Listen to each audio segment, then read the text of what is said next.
केंद्रीय स्वास्थ्य मंत्रालय के निर्देशों के बाद अब छत्तीसगढ़ में भी होम आइसोलेशन की गाइडलाइंस बदल दी गई हैं।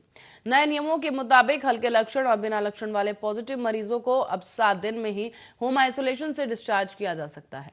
अब तक होम आइसोलेशन की अवधि 14 दिन निर्धारित थी।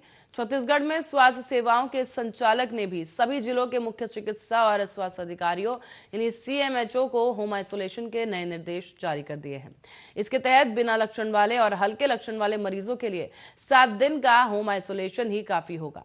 आइसोलेशन के आखिरी 3 दिनों में यानी कि 5वें, 6ठे और 7वें दिन मरीज को अगर बुखार न आए तो डिस्चार्ज कर दिया जाएगा। डिस्चार्ज करने से पहले किसी कोविड जांच की आवश्यकता नहीं होगी। नए दिशा निर्देशों के मुताबिक बिना लक्षण वाले मरीजों को उनको कहा गया है कि जिन्हें बुखार और खांसी नहीं है, उनका ऑक्सीजन लेवल भी करीब 93 से अधिक है। कमजोर लक्षण वाले मरीजों की श्रेणी में उन्हें रखा गया है जिन्हें जुकाम, गले में खराश और बुखार तो है लेकिन ऑक्सीजन लेवल 93 से कम नहीं हुआ है।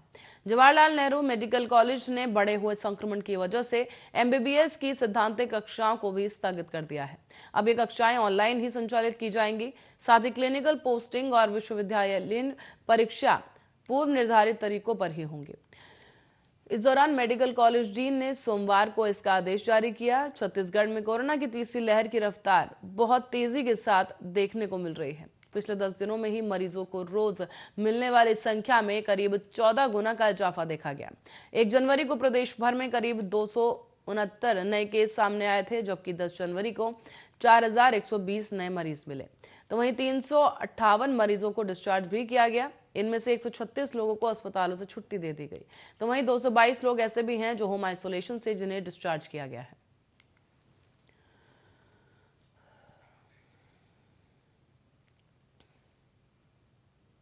अब प्रदेश में कोरोना की 3rd वेव सुनामी की रफ्तार के साथ आगे बढ़ रही है। इधर स्वास्थ्य मंत्री डॉक्टर प्रभुराम चौधरी अपने विधानसभा क्षेत्र सांची के बाद बर्बाद फसलों को देखने पहुंचे हैं।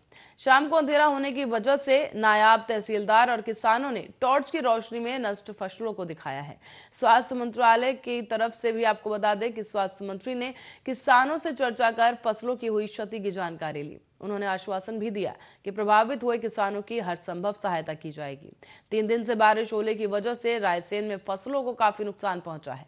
सांची विकास खंड के ग्राम बारला, तिजालापुर समेत कई अन्य गांवों में भी नुकसान का जायजा लेने के लिए प्रदेश के स्वास्थ्य मंत्री डॉक्टर प्रभुराम चौधरी पहुंचे थे। खेतों तक पहुंचने से पहले ही अंधेरा हो गया, जिसके कारण किसानों और नायक तहसीलदार शिवांगी खरे ने मोबाइल की टॉर्च से उन्हें फसलें दिखाई। स्वास्थ्य मंत्री डॉक्टर चौधरी ने SDM LK खरे को शीघ्र ही सर्वे कार्य प्रारंभ करने के निर्देश दिए ताकि प्रभावितों को सहायता उपलब्ध कराई जा सके। स्वास्थ्य मंत्री ने निर्देश देते हुए कहा है कि सर्वे कार्य से कोई भी प्रभावित छूट नहीं सकता। ऐसे में प्रत्येक प्रभावित किसानों की फसल को जो क्षति हुई है उसका आकलन करने के निर्देश दिए गए।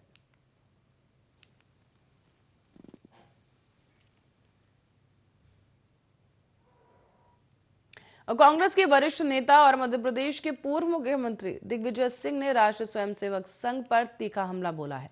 उन्होंने इंदौर में युवक कांग्रेस के कार्यक्रम में संघ की तुलना दीमक से कर दी है। उन्होंने कहा है कि आप ऐसे संगठन से लड़ रहे हैं जो ऊपर से दिखता नहीं, जैसे दीमक होती है उसी तरह से किसी वस्तु या घर में लड़ती है, उसी तरह RSS काम करता है।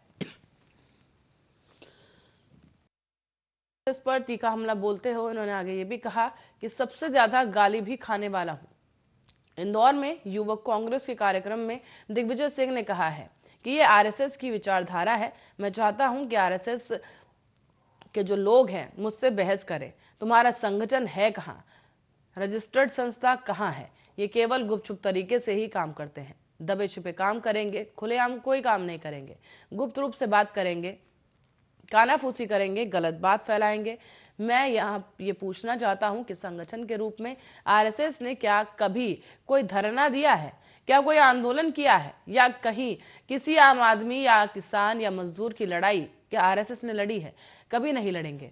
कभी ऊपर से नहीं आएंगे, वो हमेशा आपके घर में आएंगे। आपसे कहेंगे भाई साहब आपने बहुत दिनों से चाय नहीं पिलाई, चाय तो पिलाइए, भोजन करा दीजिए।